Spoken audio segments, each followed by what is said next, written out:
فرما رہے ہیں کہ توبہ کیا ہے اور ایک توبہ کرنے والے شخص کا مقام اللہ کی بارگاہ میں کیا ہے۔ مومنین کرام، توبہ جہاں پر اللہ نے قرآن میں ہمیں بارہا تقوی کا حکم دیا، وہاں پہ اللہ نے ہمیں توبہ کا بھی حکم دیا۔ اور مذہب اہل بیت کی روح سے میں یہ جملہ کہہ رہا ہوں کہ محمد و آل محمد کی ولایت و امامت کے بعد اگر کوئی سب سے بڑی نعمت ہے تو اس کا نام توبہ ہے۔ اور اللہ رب العزت نے کسی مقام پر بھی کسی کے لیے توبہ کا دروازہ بند نہیں کیا، سوائے چند ایک لوگوں کے کہ مثلاً وہ شخص کے جو گناہگار ہے اور موت اس کے سر پہ آ گئی، موت کے آثار ظاہر ہونا شروع ہو گئے، ایسے شخص کی توبہ قبول نہیں ہے۔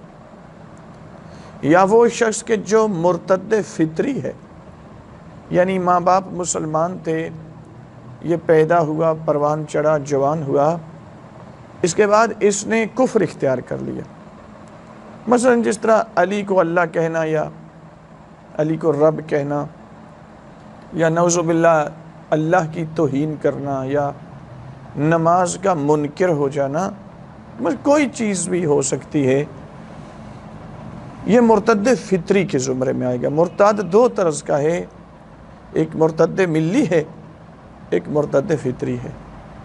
انشاءاللہ اس عنوان پہ گفتگو پھر کبھی میں عرض کروں گا۔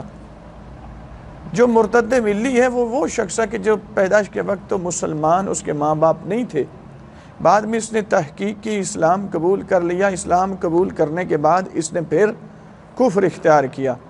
اس کی توبہ کے لیے روایات ہیں کہ شاید اگر صحیح کر لیں تو اس کی توبہ قبول ہو سکتی ہے، لیکن مرتد فطری کی توبہ قبول نہیں ہے۔ اب اس کے لیے مذہب اہل بیت میں، فقہ آل محمد میں 3 احکام ہیں، میں وہ بھی یہاں پہ بیان، چونکہ اصل موضوع ارتداد نہیں ہے، اصل موضوع صرف یہ ہے کہ توبہ کیا ہے اور توبہ کرنے والے کا مقام عند اللہ کیا ہے۔ یہ تابہ یتوب توبتاً، یہ ہے، اس کا مطلب ہے پلٹ کر آنا۔ یعنی پلٹ کر آنے کا مطلب کیا ہے؟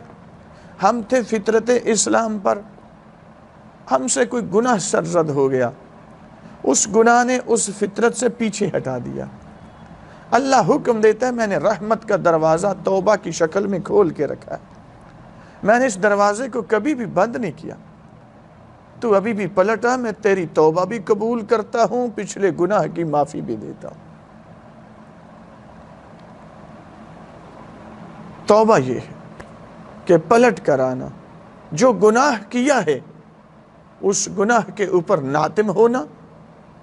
اگر اب ہر گناہ کی مخصوص توبہ ہے، یعنی یوں نہیں ہے کہ صرف توبہ زبان سے کہہ دیں تو توبہ ہو جاتی ہے، اس کو توبہ نہیں کہتے، توبہ قبول نہیں ہوگی، یہ استہزائے توبہ تو ہے، حقیقت توبہ نہیں ہے۔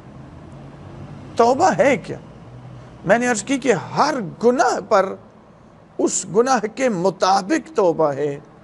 اگر کسی کا حق تلف کر لیا، غصب کر لیا، وہ حق واپس کریں، اللہ کی بارگاہ میں نادم ہو کر آئندہ نہ کرنے کا عہد کریں، ان تمام مراحل کے مجموعے کا نام اللہ نے توبہ رکھا۔ اور اگر اس سے بھی بڑی حقیقت آپ دیکھیں تو نہج البلاغہ مولا متقیان، کلمات حکم نہج البلاغہ کے 3 حصے ہیں، خطبات ہیں، پھر خطوط ہیں، مکتوبات ہیں، اور اس کے بعد کلمات حکم ہیں۔ ابھی تو مشکل یہ بنی کہ کچھ مولانا صاحبان کہتے ہیں نہج البلاغہ کی سند ہی کوئی نہیں، اب جہالت تمہیں وراثت میں ملی ہو تو اس میں نہج البلاغہ کا بھی قصور کوئی نہیں اور شیعوں کا بھی قصور کوئی نہیں۔ البتہ جو اردو میں ترجمہ ہے اس وہاں اسناد بیان نہیں کی گئی، ورنہ اس کا مطلب یہ نہیں ہے کہ اس کی سندیں کوئی نہیں، اس کا پہلا خطبہ ہے جو نہج البلاغہ کا مولا متقیان کہ اس کی 153 اسناد ہیں۔ تیسرا خطبہ جو خطبہ شکشکیہ ہے، اس کی 17 اسناد میرے پاس موجود ہے۔ یعنی یوں ایسے جہالت دے لوگوں کی، اور اس جہالت کو بھی پھر علم کا نام دیتے ہیں۔ چلیں زیادہ دور نہ جائیں، انشاءاللہ نہج البلاغہ کی اسناد پہ بھی ہماری تحقیق جاری ہے۔ 120 خطبات کا تواتر ہم ثابت کر چکے ہیں، انشاءاللہ یہ کتابی شکل میں آئے گا ایک اپنے وقت پہ۔ لیکن ابھی ہم توبہ پہ بات کر رہے ہیں۔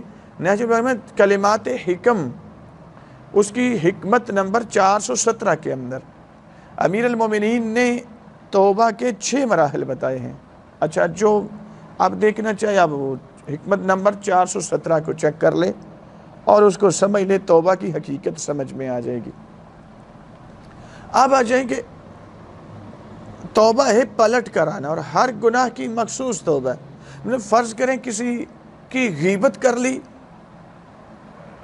غیبت کرنے کا میں اندر بیٹھ کے یا اللہ مجھے معاف کر دے، خدا اس گناہ کو اس وقت تک میرے گناہ کو معاف نہیں کرے گا جب تک جس کی غیبت کی ہے اس سے جا کے اس کو معاف نہ کروا لوں، چونکہ اس کا حق میری گردن پہ چلا آتا ہے۔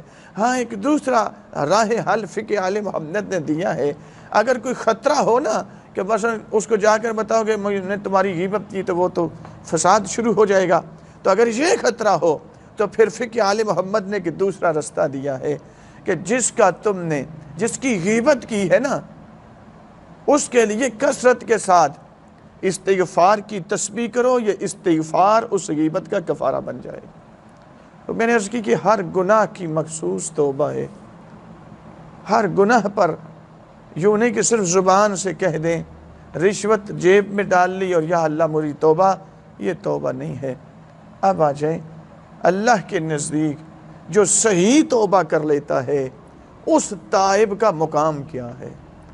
مولا متقیان سے ہی یہ بھی پوچھا گیا، میرے مولا یہ فرمائیں، ہم گناہ گار رہیں، ہم سے غلطیاں، ہم سے خطائیں، ہم سے گناہ سرزد ہوتے ہیں، تو مولا اب ہم کیا کریں؟ فرمایا توبہ کر۔ مولا توبہ کا کوئی اجر بھی ہے؟ فرمایا بہت بڑا اجر ہے۔ مقام بھی ہے؟ فرمایا بہت بڑا۔ کتنا مقام ہے؟ مولا متقیان فرماتے ہیں، مثال سے سمجھاتے ہیں، فرماتے ہیں کہ ایسی خاتون کہ جو بالکل نا امیدی کی زندگی گزار رہی ہے، کوئی اس کا پرسان حال نہیں ہے، تنہائیوں میں پڑی ہوئی، ایسے میں اللہ اگر اس کو اولاد نرینہ سے نواز دے تو یہ بتا اس کی خوشی کتنی ہوگی۔ سائل کہتے ہیں مولا اس کی خوشی کی کوئی انتہا نہیں ہے۔ مولا متقیان فرماتے ہیں اگر ایسی ایک اور خاتون، اس کو بھی اللہ اولاد نرینہ، جس کے بھی حالات یہی تھے، اس کی خوشی، مولا اس کی خوشی کی بھی انتہائی کوئی نہیں۔ فرمایا پھر ایسی ایک ماں نہیں، ایسی 2 نہیں، ایسی 3 نہیں، ایسے 70 ماؤں کی خوشیوں کو اکٹھا کرو اور ایک گناہ گار کی توبہ پر جو اللہ کو خوشی ہوتی ہے اس خوشی کو ایک طرف رکھو، اس کی توبہ پر جو اللہ کو خوشی ہو رہی ہے، اللہ کی خوشی 70 ماؤں کی خوشیوں سے بڑھ جاتی ہے۔ اور سامعین گرامی، میں نے عرض کی ابتدا میں کہ آل محمد کی ولایت و امامت کے بعد اگر کوئی سب سے بڑی نعمت ہے وہ ہے توبہ کا دروازہ ہر وقت ہمارے لیے کھلا رہنا، سوائے چند ایک کہ میں ظاہر میں سے مرتد ہو یا موت سر پہ آ جائے اور اب توبہ کرے، یہ توبہ قبول نہیں ہے۔ اللہ رب العزت ہمیں صحیح معنوں میں تائب ہونے کی توفیق عطا فرمائے۔